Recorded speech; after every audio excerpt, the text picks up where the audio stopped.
Shades of Benga Online presents highlights from the story of Kenya's popular music in the 70-year period between the end of the Second World War and 2016. The series draws its inspiration from the definitive book Shades of Benga by KETEBULMUSIC.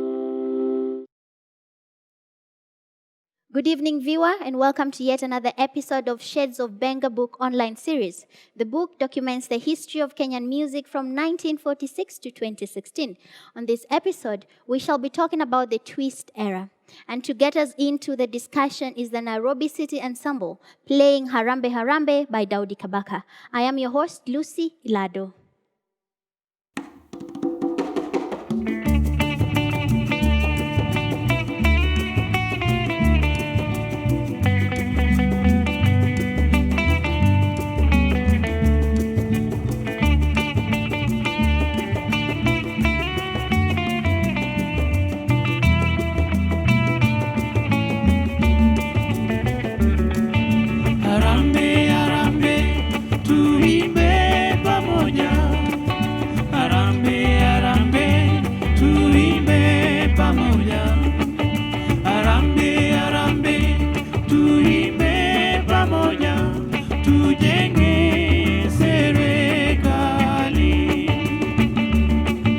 Wengi walisema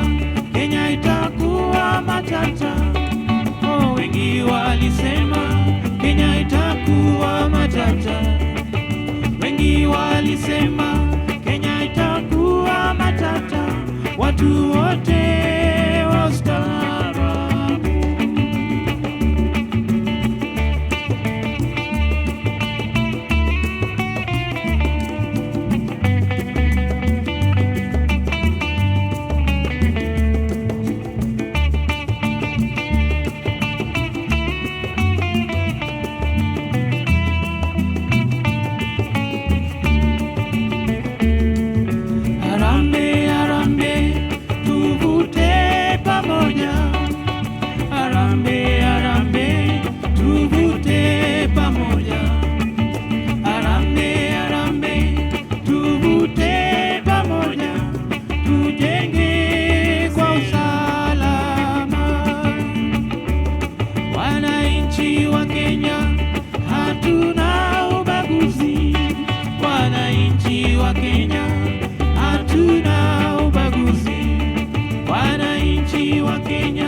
On today's panel, we have Dr. Tom Odhiambo. He teaches literature at the University of Nairobi, and he is a critic and writer on arts and culture. Welcome. And next, we have Mr. Tabu Osusa. I'm sure you're all well familiar with him by now. He's a music producer and the author of Shades of Benga. Last but not least is legendary Kenyan broadcaster Elizabeth Omolo. Thank you so much for coming. To start us off on this episode, Mr. Tabu, perhaps you should tell us a little bit more about the twist genre, because we already briefly talked about it on the second episode with Dr. Bettina, but perhaps you can expound on that. Thank you, Lucy. The twist, as we mentioned during our last episode, is actually the sound of independence.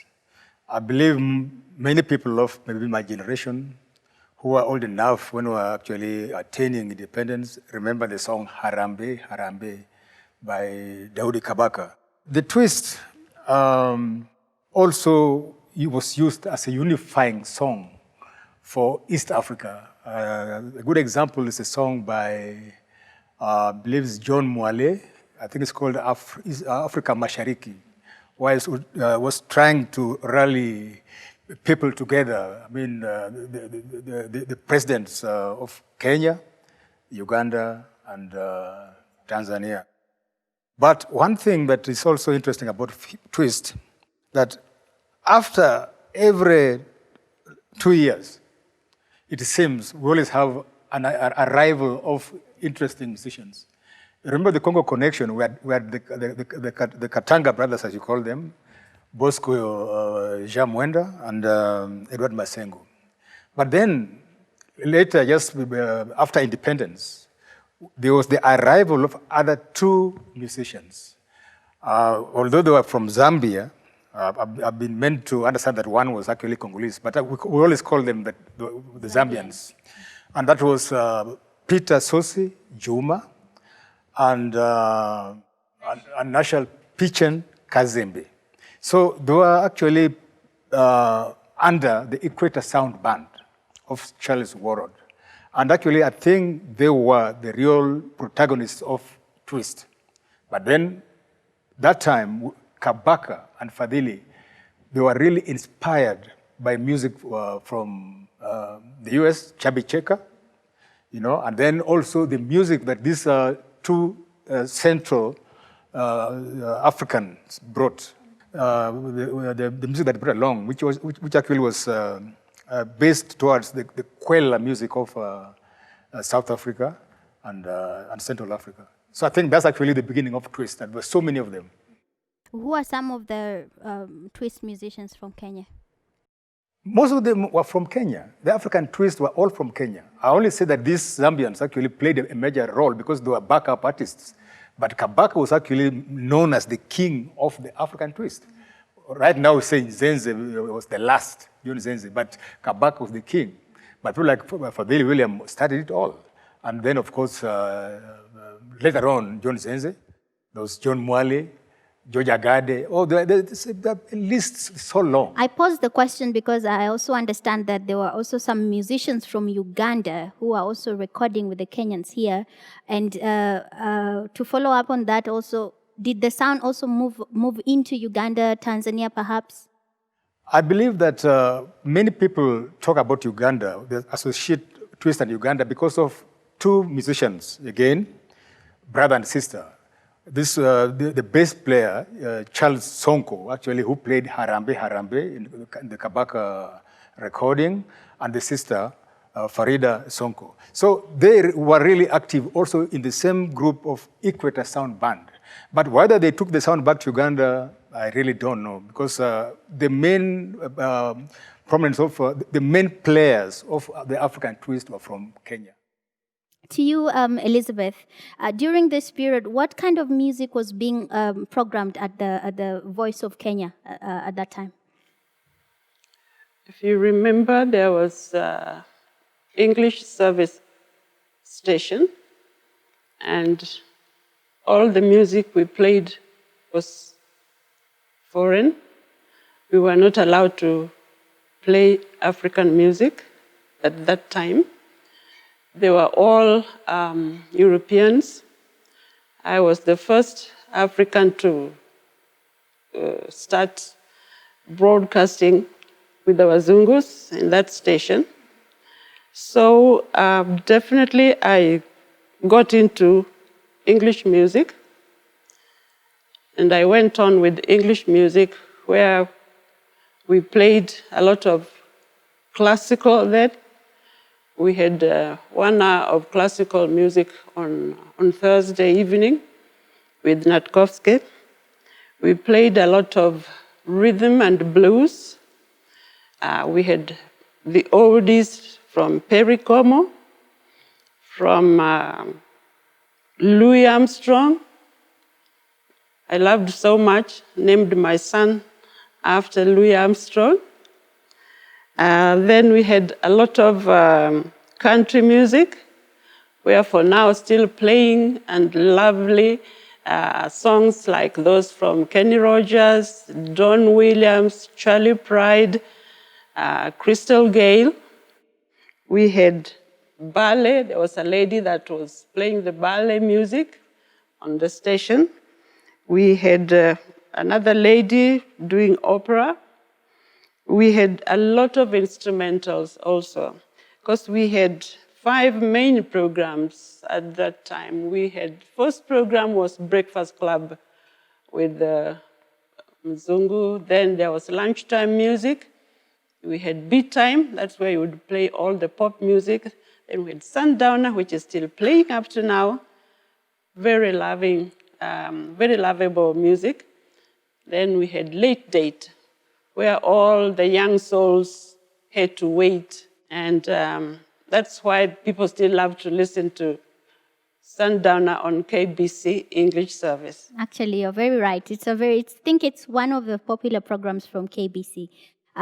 Just allow me to ask you this. Do you mind telling us how you got into broadcasting?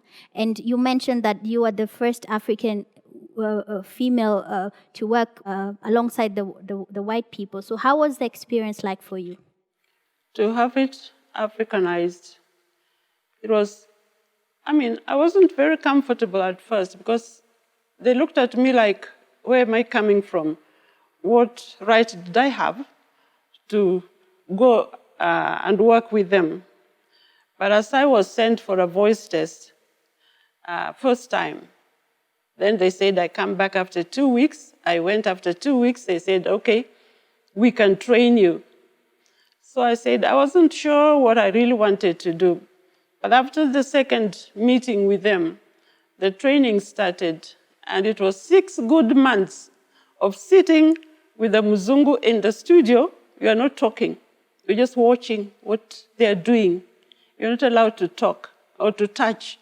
Even the LPs, the record, the music playing, I wasn't allowed to touch whatsoever. So I was given a special seat there. I watched everything from morning till evening, every day for 6 good months. And the first day, they sent me to the studio. I was alone. I was given an LP to put on. It was classical music to play at 33 speed. I put 45. Didn't it? And I ran to the office and said, there's no music, it's quiet. I said, what did you do? That thing should have lasted 30 minutes. So I played the LP at the wrong speed. That's how I started. Thereafter, I made mistakes, but I learned from those mistakes. And I got so involved. I loved my job, and I enjoyed music more than any other program. Then I started doing the Hello Children, which also gave me a name, Auntie Elizabeth. I did Hello Children for almost 20 years of Hello Children. That involved going to schools, talking to the kids, bringing them to the studio, talking to them, singing with them, dancing with them, playing their own music, having them sing for you, singing, hearing their own voices, and that was enjoyable. Right now, we have a lot of platforms like Spotify, Apple Music, where you can download music. How are you able to get access to the international music that you are playing? It wasn't difficult. They had a way of getting their music. They used to listen a lot to foreign stations, and they had music producers like Mike Andrews. They had a way of listening and knowing what is playing abroad and what is popular in foreign stations. Because then it was only KBC playing, KBC radio, so it was a monopoly. We were the only ones people were listening to. So we were listening to foreign stations, and if they hear something good, they order for it, and they just bring it to the studio. And then the local artists, when they had new songs, they just used to bring a copy to the studio. They used to bring like 5 copies to the record library. So the presenters had access to those new songs that have been produced locally and abroad. Dr. Tom, during this period, it's the same time that the Africanization policy was taking effect. So could you perhaps tell us a little bit more about that? And furthermore, how did that have any effect in the arts and culture scene? Yeah, Aunt Liz did not say exactly when she walked into the studio. Probably, do you remember the day when you actually 18. walked into the studio? It was December 1970. Wow. December 1970 is almost 7 years since the beginning of the Africanization project nationally. So you can imagine that Auntie Liz is becoming part of the 4 soldiers of Africanization that late, because Africanization begins in 1964, immediately after independence. It makes a lot of sense that only Mzungus could go to certain pubs, only Mzungus could go to certain clubs. So by 1964, all these Africans who are in politics, civil servants, who are getting into the corporate sector, they also want these good things. So a policy is generated. And recently I get to know that Tom Mboya was actually at the root of it. You can imagine Tom Mboya was as worldly as anybody else. So he was very offended that this is an African country and Africans are still in the background. So the policy between 1964 and 67 seeks to try and make sure that certain businesses can only be done by Africans. You can only do particular businesses if you're an African. So the Mzungus has to sell to an African or actually become a silent shareholder to an African. If you are a Goan, an Indian, if you are non-African, you have to get out of some businesses and get out of some regions, especially the countryside. So you can imagine that blacks now have money in their pockets. They are going to consume culture. And I'm very sure Auntie Liz will tell us a little bit later about clubs. Where were they clubbing? Who was clubbing there? What was going on? And so it's not just the transference of businesses, but money gets into pockets. And if money gets into the pockets, it can't just sit there, it has to be sent. So you would see a growth in the production of music that suits the African taste. You would see a growth in the studios or the producers inviting in more African singers. And that would cut across from music to sports, to theater, to film production. You would see a lot more Africans in films, especially after the 1970s, because if the program is set up, it's called Africanization program, but it was actually a Kenyanization program. It was very strict. You had to be a Kenyan. And it didn't just happen here. It was there in Tanzania as well. The Ugandans were... But it failed in Uganda, no? The Ugandans were always never so sure about why you should talk too much about Africans, because they were not really colonized. They were a small kind of a protectorate, right? They were never colonized. So for us, this is the moment, actually, if you think about it, the highlight of Kenyan cultural production is in the 70s, because these are the benefits of the Kenyanization program. And it starts to go down in the 80s. So it starts to rise in the late 60s, it matures in the 70s, and that's how Tabu will tell you a lot of Zairian musicians, including Tanzanian musicians now claiming to be Zairians, coming into the country, because at that time you could freely actually drink some drinks in Nairobi, but not in Dar es Salaam. So people used to fly from Dar es Salaam to come take vodka here. And now let's hear some more music by the Nairobi City Ensemble playing Angelike Twist by John Nzenze.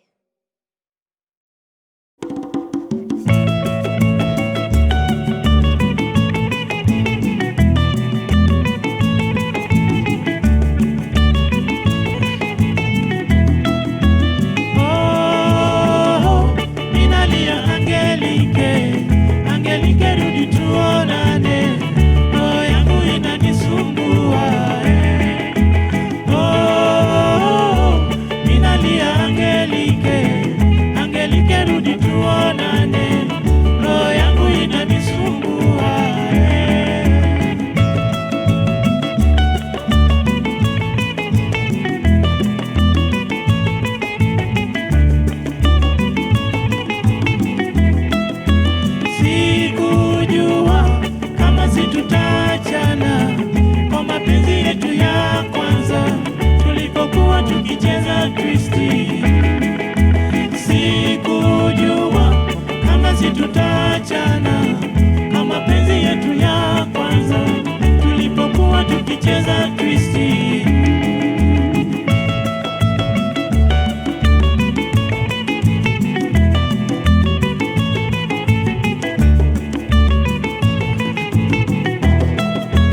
makosa ya nyumbani.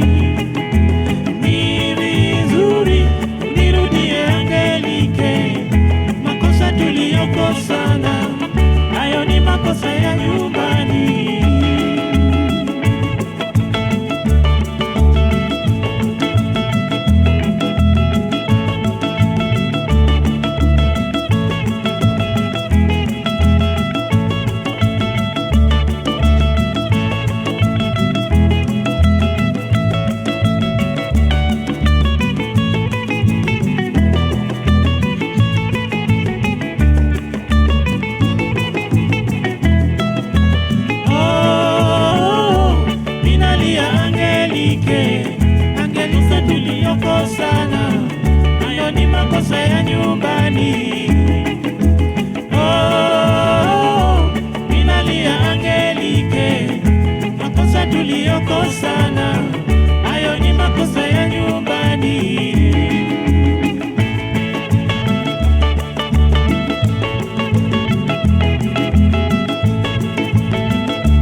Mr. Tabu, would you like to add on to that?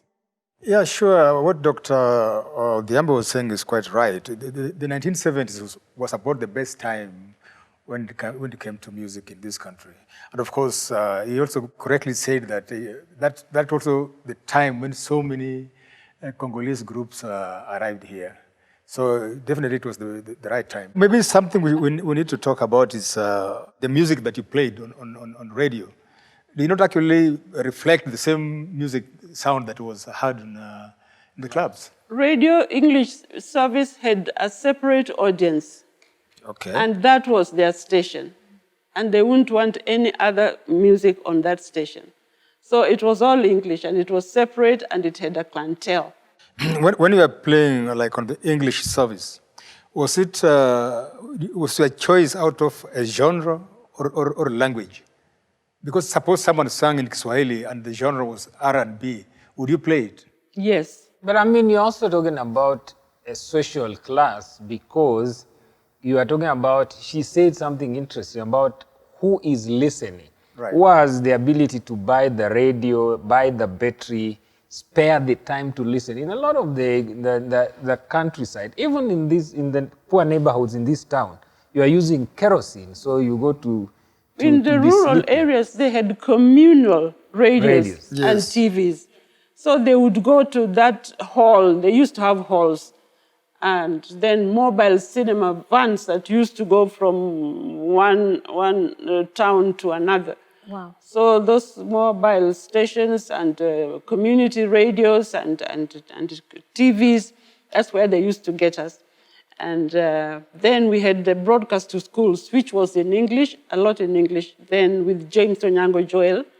And we were having the only station. So all schools, primary schools, secondary schools were listening to us.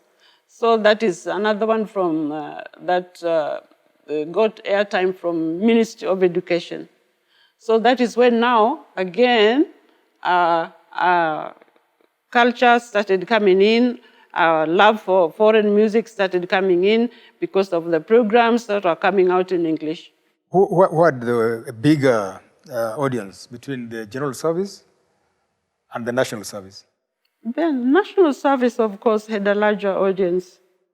So like if your music was being played on the national service, you'd reach out, you'd reach a wider audience. Of course, talented local artists, they would have their song first aired through national service because they know almost everybody is listening to the Kiswahili service. During the previous episode, we signed out with the Malaika song by Fadhili Williams, and there's this discussion happening. Of course, it's been happening for many years. It's called the Malaika controversy. So maybe would you clarify who was the original author of the song, and maybe we know that there are some other musicians from across the continent that also did various renditions of the song. Well, the story of Malaika is interesting, but I don't think it's such a big controversy as people want to make of it. Because from the records, the first version of Malaika was recorded in 1960 by Grant Charo on lead vocals, and Fadhili William on supporting vocals, and Fundi Konde was the sound guy. But unfortunately, Grant Charo, who was actually not really a professional musician, because he used, I think, to work with BAT. So he died in 1962. So when Charles Warrod acquired the catalog from Jumbo Records, which was being run by Peter Colmo, Warrod recorded the song. And I've told you that already Grant Charo had died from a tragic road accident. So the problem, I think, is when Charles Warrod re-recorded the song, he omitted the name of the original composer, or one of the composers. Because you see, as many musicians will tell you, during our time, song structure was sometimes a communal effort. You might come with a theme, then somebody comes with the arrangements of the song, additional lyrics. So I believe it was a joint work of Grant Charo first and Fadhili Williams. So it is their songs, the two of them, with Grant Charo first and Fadhili second. Because, you know, it's always the first, like I call myself the lead author, but I'm not the only author here in this book here. So I think the lead composer was Grant Charo and then Fadhili Williams. About anybody else saying that he came from Tanzania, those are just stories, because we have to go by records. I've not had any record that Malaika that was recorded before 1960. Yeah. Dr. Tom, do you have anything to add on that? I mean, the reason the controversy works well, it's a marketing tool. I mean, if I told you today that Tabu is migrating to Tanzania next week, you will spend the entire evening wanting to find out why. And that's productive for somebody. So the controversy over Malaika, the fact that it has been reproduced, there's so many versions of it, the fact that probably nobody knows where the royalties from all those versions go, and attribution, etc., is good for so many people. But the big question that comes from that, and which goes back to the Africanization, Kenyanization question, is what have we done as a country to claim it as a centerpiece of our musical production? Just going back to Malaika briefly, I've got a lot of respect for Miriam Makeba, Mama Africa. Yeah, but see, on one of her recordings of Malaika, she introduces the song as coming from Tanzania. And I don't know why, what gave her that idea, really. So that's a thing I think Dr. Odhiambo was saying, that the Kenyan government should have claimed that, I mean, immediately. We shouldn't have let it just go like that. So, and that's why I see right now, even it gave the Tanzanians an idea, the idea that that song could be theirs. was from Tanzania. Yeah, but I think I appreciate our original African artists, especially Kenyan artists. The ones that started earlier on did a good job. They were not in a hurry. They took time to check on their lyrics. And they took time to go to the studios for final recording. So that when it came out, they were free and very confident that this song will hit. So when they bring them to the studios, they saw the songs people dancing to. And you go to the jukeboxes and the clubs, they were listening to their songs, they were seeing people enjoying their songs.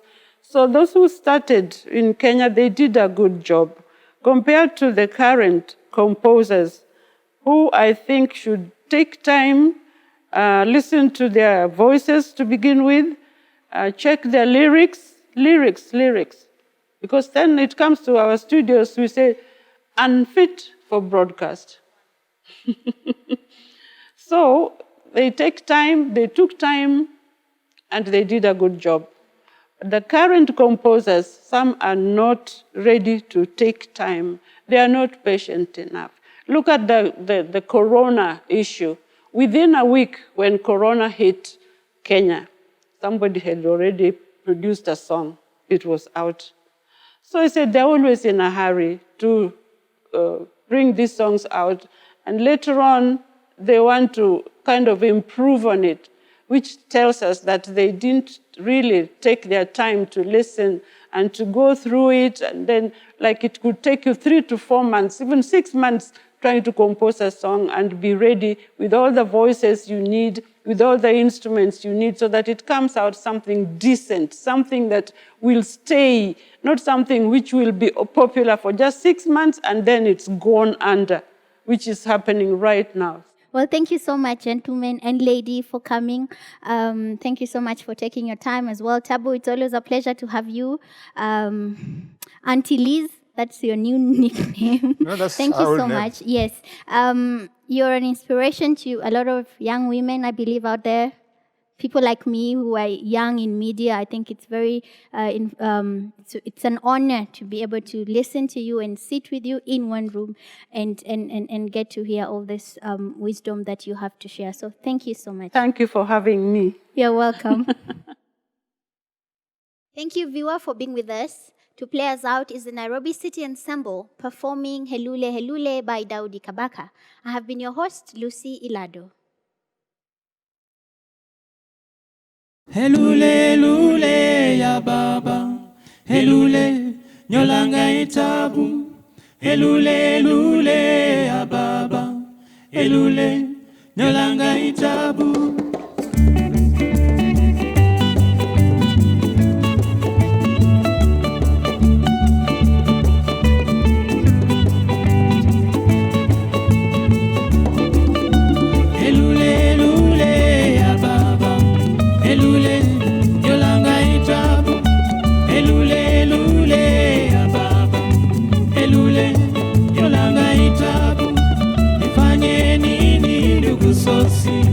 Helule, nirudi kwetu, nifanye nini ndugu sosi?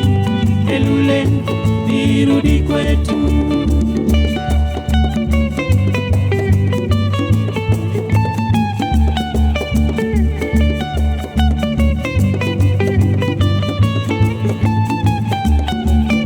Safari nayo, baba, kama una pesa utapata tabu. Safari nayo, baba, kama una pesa utapata tabu. Nilihangaika kule Molo,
elule, isienda kora. Elule, elule ya baba. Elule, isienda kora. Elule, elule ya baba. Elule, isienda kora.